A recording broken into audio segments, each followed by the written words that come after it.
আল্লাহর ব্যাপারে নিরাশ হবেন না, তার দয়ার প্রতি আশা হারাবেন না। যখন কোনো বান্দার জন্য দুনিয়া সংকীর্ণ হয়ে আসে, বিশেষ করে যখন আপনাকে মানুষ পরিত্যাগ করে, এবং বিশেষ করে এমন কেউ যার উপর আপনি আস্থা রাখতেন কিন্তু সে আপনাকে নিরাশ করেছে, আপনি আল্লাহর পরে তার উপরে আশা রাখতেন অথচ সে আপনাকে লাঞ্ছিত করেছে, সেই সময় জেনে রাখবেন যে আল্লাহ চাচ্ছেন আপনি তার শরণাপন্ন হন। এই পৃথিবীর সবচেয়ে সুখী মানুষ হচ্ছে সে যে আল্লাহর দিকে তার মুখ ফেরায়।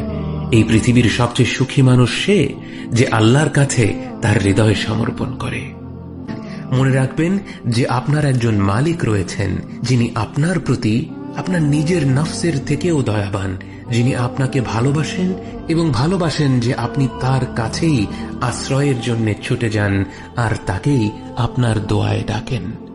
জেনে রাখবেন যে একমাত্র আল্লাহর প্রতি দৃঢ় বিশ্বাসী আপনার জীবনের সংকীর্ণতা দূর করে প্রাচুর্য এনে দিতে পারে, অন্ধকার দূর করে আবার আলোকিত করে দিতে পারে।